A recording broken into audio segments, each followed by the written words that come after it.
வணக்கம். இன்றைக்கி நம்ம பார்க்க போகிற சமையல் என்னென்னு பார்த்தீங்கன்னா, ஒரு பல வகையான பாரம்பரிய அரிசிகள் சேர்த்து நல்லா பஞ்சு போல் இட்லியும் சாம்பாரும் எப்படி செய்யலாங்கிறத பார்க்கலாம். டயபெட்டிக்காக இருக்கிறவங்க இது மாதிரி இட்லி சாப்பிடுங்க, சுகர் லெவல் நல்லா கண்ட்ரோலாகவே இருக்கும். வாங்க அந்த அருமையான இட்லி எப்படி செய்யலாங்கிறத பார்க்கலாம். இப்போ ஒரு குக்கர் எடுத்துக்கலாம். மெஷரிங் கப்பில் ஒரு அரை கப் அளவுக்கு துவரம்பருப்பு சேர்த்துக்கலாம். இப்போ 1/4 கப் அளவுக்கு பாசிப்பருப்பு சேர்த்துக்கலாம். இப்போ இதை நல்லா கழுவிட்டு வந்துட்டு பார்க்கலாம். இப்போ பாருங்கள், நல்லா கழுவிட்டு எடுத்துகிட்டு வந்துட்டு இதில் ஒரு 2 டீஸ்பூன் போல் எண்ணெய் விட்டுக்கலாம். இப்போ இதில் கொஞ்சமாக மஞ்சள் சேர்த்துக்கலாம். இப்போ குக்கரை மூடி வச்சுட்டு நல்லா பருப்பு வந்து நல்லா மசிஞ்சு வர அளவுக்கு வேக விட்டு எடுத்துக்கலாம். நல்லா ஒரு 5 விசில் விட்டுட்டு பார்க்கலாம். இப்போ பருப்பு வச்சு விசில் வந்துருச்சு. இதை தனியாக எடுத்து வச்சிடலாம். எடுத்து வச்சுட்டு ஒரு கடாய் வச்சுக்கலாம். கடாய் சூடானதும் 2 டேபிள் ஸ்பூன் வர கொத்தமல்லி சேர்த்துக்கலாம். இப்போ 1 டேபிள் ஸ்பூன் சீரகம் சேர்த்துக்கலாம். இப்போ இதில் ஒரு 7லேருந்து 8 வரமிளகா சேர்த்துக்கலாம். இப்போ இதில் 1/4 டேபிள் ஸ்பூன் வெந்தயம் சேர்த்துக்கலாம். இப்போ இதில் நல்லா ஒரு 2 கொத்து அளவுக்கு கருவேப்பிலை சேர்த்துக்கலாம். இது எல்லாத்தையுமே நல்லா வறுத்து விட்டுக்கலாம். இது எல்லாமே நல்லா வாசனை வர அளவுக்கு வறுத்துக்கலாம். இப்போ நல்லா வறுபட்டு இருக்கையிலே ஒரே ஒரு சொட்டு எண்ணெய் சேர்த்துக்கலாம். இப்போ எல்லாத்தையும் நல்லா வறுத்துக்கலாம். எண்ணெய் ரொம்ப ஊற்ற வேணாம், ஒரு சொட்டு விட்டிங்கன்னா போதும். இப்போ பாருங்கள், நல்ல ஒரு ஃப்ளேவர் வருது. இது அப்படியே வேறு பிளேட்டுக்கு மாற்றிட்டு ஆறுனதுக்கப்புறம் மிக்ஸி ஜாரில் போட்டு நல்லா நைஸாக அரைச்சிக்கலாம். அரைச்சிட்டு பார்க்கலாம். பொடியாகவே அரைச்சிக்கலாம். இப்போ பாருங்கள், நல்லா நைஸாக அரைச்சாச்சு. தனியாக இருக்கட்டும். ஒரு பேன் எடுத்துக்கலாம். இதில் தேவையான அளவுக்கு எண்ணெய் விட்டுக்கலாம். இப்போ பாருங்கள், எண்ணெய் நல்லா சூடாயிடுச்சு. இதில் 1 டீஸ்பூன் போல் கடுகு உளுந்து சேர்த்துக்கலாம். 1 டீஸ்பூன் போல் சீரகம் சேர்த்துக்கலாம். 2 வரமிளகா சேர்த்துக்கலாம். சின்னதாக ஒரு கட்டி பெருங்காயம் சேர்த்துக்கலாம். இதில் கருவேப்பிலை சேர்த்துக்கலாம். இப்போ பாருங்கள், எல்லாமே நல்லா பொரிய ஆரம்பிச்சிருச்சு.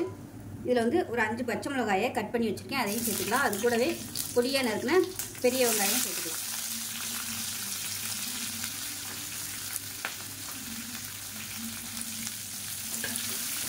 இது எல்லாத்தையும் நல்லா வதக்கிக்கலாம். வெங்காயம் கண்ணாடி பதம் வதங்கணும். இந்த வெங்காயம் வதங்கிறதுக்கு உப்பு சேர்த்துக்கலாம். வெங்காயம் கண்ணாடி பதம் வதங்கிருச்சு. மீடியம் சைஸாக 2 தக்காளி சேர்த்துக்கலாம். இது கூடவே கத்திரிக்காய், உருளைக்கிழங்கு, கேரட் இது 3 வந்து நல்லா பொடியாக கட் பண்ணி வச்சுருக்கேன். இதோடு சேர்த்து வதக்கி விட்டுக்கலாம்.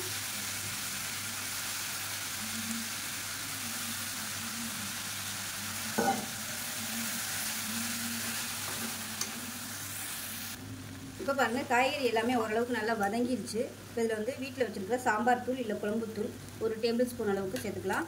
சேர்த்துட்டு இதை நல்லா வதக்கி விட்டுக்கலாம். இப்போ பாருங்கள், காய்கறி எல்லாமே ஓரளவுக்கு நல்லா வதங்கிடுச்சு. இப்போ வந்து நம்ம வேக வச்சு வச்சுருக்க அந்த பருப்பு அதோட சேர்த்துக்கலாம். சேர்த்து நல்லா கலந்து விட்டுட்டு இன்னும் கொஞ்சம் தண்ணி சேர்த்துக்கலாம்.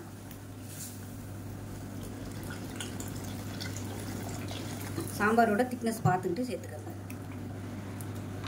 இப்போ இதில் மஞ்சத்தூள் கம்மியாக இருக்குது, அதனால் கொஞ்சமாக மஞ்சத்தூள் சேர்த்துக்கலாம். இப்போ இதில் உப்பு சேர்த்துக்கலாம். இப்போ பாருங்கள், சாம்பார் நல்லா பச்சை வாசனை போக நல்லா கொதிச்சிருச்சு. இந்த ஸ்டேஜில் நம்ம வறுத்து வச்சுருக்கிற இந்த பொடியை வந்து சேர்த்துக்கலாம். அது 1/2 டீஸ்பூன் அளவுக்கு சேர்த்துருக்கேன். சேர்த்துட்டு நல்லா கலந்து விட்டுருவோம். நல்லா கலந்துட்டு ஒரு நிமிஷம் கொதிச்சா போதும். ரொம்ப கொதிக்கணும்னு அவசியம் இல்லை. இதை நீங்கள் தண்ணியில் கரைச்சிட்டு கூட நீங்கள் இதை சேர்த்துக்கலாம்.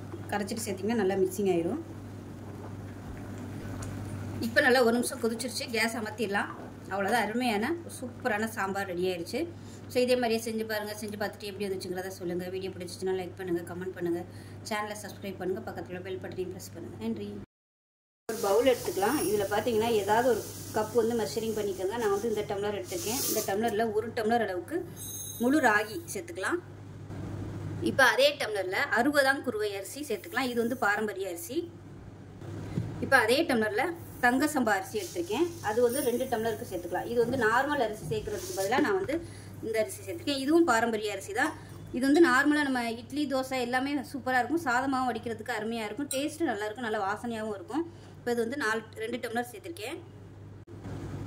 இப்போ எந்த டம்ளர் எடுத்தோமோ அதே டம்ளரில் 1 டம்ளர் அளவுக்கு உளுந்து சேர்த்துக்கலாம். இது கூடவே 1/4 டீஸ்பூன் போல் வெந்தயம் சேர்த்துக்கலாம். இப்போ இது ரெண்டுமே நல்லா கழுவிட்டு ஒரு 5 மணி நேரம் ஊறினதுக்கப்புறம் நார்மலாக நம்ம எப்படி இட்லி தோசைக்கு அரைப்போமோ உளுந்து தனியாகவும் அரிசி தனியாகவும் அரைச்சிக்கோங்க. அரைச்சிட்டு உப்பு போட்டு கரைச்சி நல்லா 8 மணி நேரம் புளிச்சதுக்கப்புறம் பார்க்கலாம். இப்போ பாருங்கள் மாவு நல்லா ஆட்டி உப்பு போட்டு கரைச்சி நல்லா புளிக்க விட்டு சூப்பராக வந்துருச்சு பாருங்கள். இப்போ வந்து நம்ம இட்லியாக ஊற்றிக்கலாம். இதில் வந்து தோசையும் நீங்கள் ஊற்றிக்கலாம், நல்லா கிறிஸ்பியாக சூப்பராக வரும். இப்போ நம்ம இட்லியாக ஊற்றி பார்க்கலாம் எப்படி இருக்குன்னு.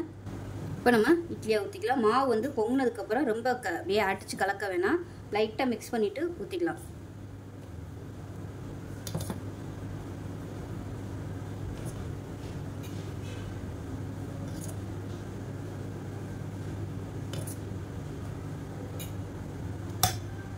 பார்த்தீங்கன்னா தண்ணி நல்லா சூடாகிடுச்சு.